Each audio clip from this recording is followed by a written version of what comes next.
Hello दोस्तों, आप सभी को प्रभु यीशु मसीह के नाम में जय मसीह की। परमेश्वर के नाम की स्तुति और महिमा हो। मैं विश्वास करता हूं परमेश्वर ने आपको और आपके परिवार को सुरक्षित रखा है, संभाला है। दोस्तों, मैं फिर से आप सभी का स्वागत करता हूं हमारे एक और नए वीडियो में।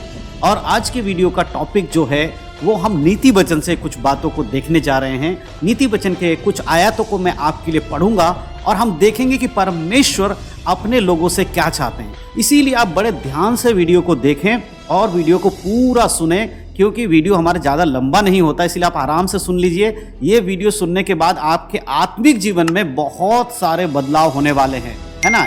जब आप इस वीडियो को देखते हैं, सुनते हैं, तो याद रखिए कि इसमें दिए हुए परमेश्वर के वचन को जब आप मनन करेंगे, आप उस पर ध्यान करेंगे, तो आप पाएंगे कि आपके जीवन की बहुत सारी परेशानियों में से परमेश्वर आपको निकाल रहे हैं। बहुत बार ऐसा होता है कि लोग परेशानियों में पड़े रहते हैं और प्रार्थनाएं करते रहते हैं, लेकिन उनके जीवन में से परेशानियां दूर नहीं होती हैं। उसका क्या कारण है? उन कारणों को आज हम इस वीडियो में जानने वाले हैं। बहुत सारे ऐसे कारण होते हैं, लेकिन कुछ बातों को मैं आज इस वीडियो के माध्यम से आपको बताने वाला हूं। इसलिए वीडियो को शुरू से लेकर अंत तक देखें और वीडियो देखने के बाद अपने मसीह भाई बहनों में वीडियो को शेयर करना बिल्कुल भी ना भूलें। और पहली बार अगर आप हमारे चैनल पर आए हैं तो चैनल को सब्सक्राइब जरूर कर लें, क्योंकि ऐसे ही आपके आत्मिक जीवन की उन्नति वाले वीडियोज हम लाते रहते हैं। इसके लिए जरूरी है कि आप हमारे चैनल को सब्सक्राइब करें ताकि आप तक हम अपने वीडियो को पहुंचा सके। तो चलिए देर नहीं करते हुए आज की वीडियो को शुरू करते हैं। दोस्तों, जैसे कि मैंने कहा कि आज हम नीति वचन से कुछ बातों को देखेंगे।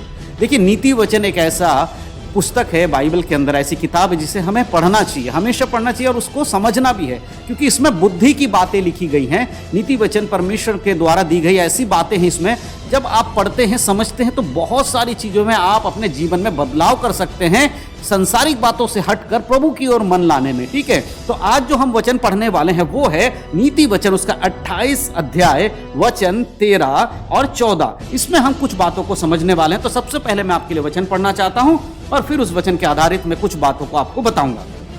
यहां पर 13 आयत में इस प्रकार से लिखा हुआ है, जो अपने अपराध छुपा रखता है उसका कार्य सफल नहीं होता, परंतु जो उनको मान लेता है और छोड़ भी देता है उस पर दया की जाएगी। परमेश्वर का वचन यहां पर कह रहा है। ठीक है, 14 आयत में इस प्रकार लिखा है, जो मनुष्य निरंतर प्रभु का भय मानता रहता है वह धन्य है, परंतु जो अपना मन कठोर कर लेता है वह विपत्ति में पड़ता है। हालेलुया, परमेश्वर के नाम की महिमा हो। दोस्तों, परमेश्वर का वचन साफ रीति से यहां पर बता रहा है, अगर आप प्रभु यीशु मसीह पर विश्वास करते हैं, अगर आप एक विश्वासी हैं, अगर आप कलीसिया में जाते हैं, चर्च में जाते हैं, प्रार्थना करते हैं, बाइबल पढ़ते हैं, तो यह वचन आज आपको बहुत ध्यान से सुनने की जरूरत है। सुनिए, प्रभु यहां पर साफ रीति से कहता है, जो कोई अपने अपराध छुपा के रखता है। बहुत बार आप लोग प्रार्थना करते हैं, बहुत बार आप परमेश्वर के पास आकर विनती करते हैं, प्रभु मेरे जीवन में इस चीज की कमी है, इस चीज की घटी है, मेरे संसारिक बातों में, आर्थिक धन के बातों में, बिजनेस में, नौकरी में, बहुत जगहों पर आप प्रार्थना करते होंगे।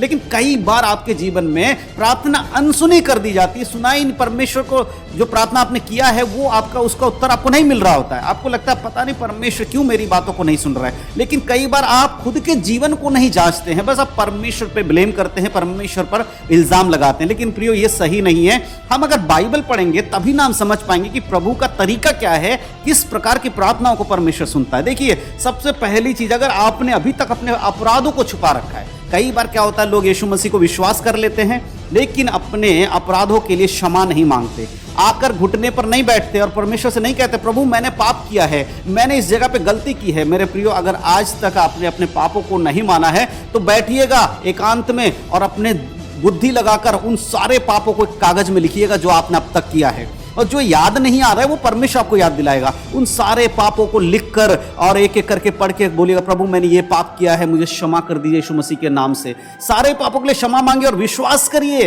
कि परमेश्वर आपके पाप को क्षमा कर देते हैं और फिर पीछे पलट कर नहीं देखते हैं। जब आप अपने सारे पाप को परमेश्वर के हाथों में सौंप देंगे, प्रभु आपको क्षमा कर देंगे, तब शैतान आपके जीवन से निकल जाएगा और आपके जीवन की बंधनें खुल जाएंगी और आपके जीवन में आशीष जो है, रुकी हुई चीजों का वो आना शुरू हो जाए, परमेश्वर का अनुग्रह आना शुरू हो जाएगा। इसीलिए सबसे पहली चीज आपको अपने जीवन के पापों के प्रति परमेश्वर से माफी मांगना है, छुपा कर नहीं रखना है। कई बार गुप्त के पाप होते हैं जो लोग छुपा कर रखते हैं। देखिए, परमेश्वर से कुछ भी छुपा हुआ नहीं है।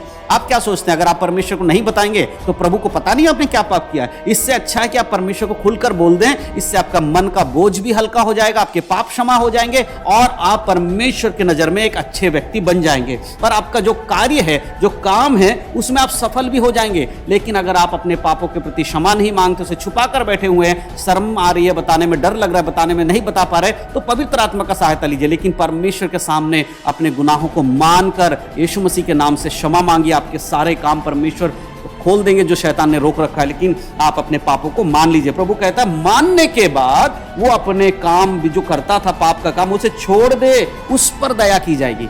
जिस भी पाप के लिए आप क्षमा मांगते हैं और प्रभु आपको क्षमा कर देता है, उसके लिए आप दोबारा उसको नहीं करना है। ऐसे व्यक्ति के लिए परमेश्वर कहता मैं उस पर दया करूंगा। जो अपने पापों को छोड़ देता है, एक बार मानकर माफी मांग लेता है और उसके बाद उन पापों को दोबारा नहीं दोहराता है, ऐसे व्यक्ति के ऊपर परमेश्वर कहता है मैं दया करूंगा। ठीक है। और आगे हमने पढ़ा था कि प्रभु कहता मनुष्य निरंतर क्या करे, परमेश्वर का भय माने। आप अपने जीवन के पापों के प्रति क्षमा पाने के बाद निरंतर परमेश्वर का भय मानिए। पाप में आप जाएंगे ही नहीं। अगर आप प्रभु के भय मानते हैं, आपको पता है कि न्याय के दिन परमेश्वर आपसे हिसाब किताब लेगा, तो आप कैसे करके पाप कर पाएंगे? आपको पता है कि इसके बदले मुझे हिसाब देना पड़ेगा, अनंत काल का नरक भी हो सकता मेरे लिए, तो आप पाप कर भी नहीं पाएंगे। इसीलिए प्रभु का भय मानिए, संसारिक बातों का भय मत मानिए। इस संसार के उससे मत डरिए जो आपके शरीर को नाश कर सकता है, परंतु उससे डरिए जो आपके शरीर और प्राण दोनों को अधोलोक में अनंत काल के मृत्यु यानी कि अथाह कुंड में डाल सकता है, उससे डरिए। इसीलिए प्रभु कहता है मनुष्य निरंतर क्या करे, प्रभु का भय माने, वो धन्य है। अगर आप परमेश्वर का भय मानते हैं, आप धन्य हैं मेरे प्रियो। इसीलिए प्रभु ने आपको चुना है कि आप उसका भय मानिए, परंतु अपना मन कठोर मत करिए। भय मानने का अर्थ ही नहीं कि आप मन कठोर करके बैठ जाए, परमेश्वर की सुने ही नहीं। प्रभु का बातों को भी सुनना होगा। वचन में जो प्रचार किया जाता है, आपके कलीसिया में जो प्रचार किया जाता है, आप जो प्रचार सुनते हैं बाइबल के अनुसार, अगर वो सही है, उसको सुनकर उसके अनुसार जीवन जिए। कठोर मत करिए अपने मन को। बहुत बार जब आपकी कमियों को बताया जाता है, शायद आज मैं आपकी कुछ कमियों को बता रहा हूं, हो सकता है आपको बुरा लग रहा होगा, लेकिन प्लीज मेरे प्रियो इस समय अपने मन कठोर मत करिए। अगर आप इन चीजों में हैं तो अपने मन को कठोर मत करिए, परंतु अपने मन को परमेश्वर के हाथों में सौंपिए और अपने जीवन को परमेश्वर के हाथों में देकर प्रार्थना करिए। तो क्या है, वो व्यक्ति कभी विपत्ति में नहीं पड़ता है जो परमेश्वर का भय मानता है ना, परंतु जो अपने मन को कठोर कर लेता है वो क्या करता है, वो विपत्ति में पड़ता है। आपके विपत्ति में पड़ने का कहीं ना कहीं कारण यह भी होता है कि आपका मन कठोर है और आप परमेश्वर के वचन को नहीं ग्रहण कर रहे हैं, बस सुनते हैं। सुनने वाले तो आप बहुत अच्छे हैं, आप चर्च में जाते हैं, आप प्रार्थना करते हैं, आपके पास्टर के द्वारा बताई गई बातों को सुनते हैं, लेकिन उसको अपने जीवन में लागू नहीं करते हैं।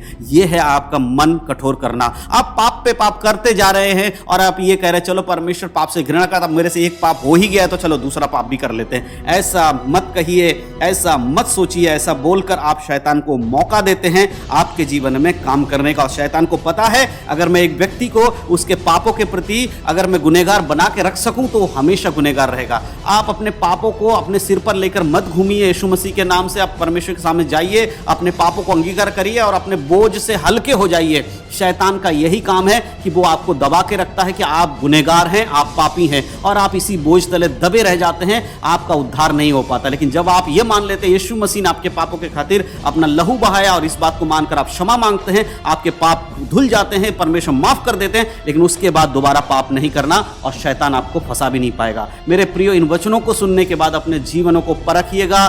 शैतान के चाल से अगर छूटना है, परमेश्वर के वचन को आपके जीवन में काम करने देना होगा, परमेश्वर के वचन के अनुसार चलना होगा। यदि आप नहीं चलेंगे तो याद रखिए बहुत जल्दी यीशु न्याय करेगा, उसके सामने खड़े होकर आपको अपने कर्मों का हिसाब देना होगा।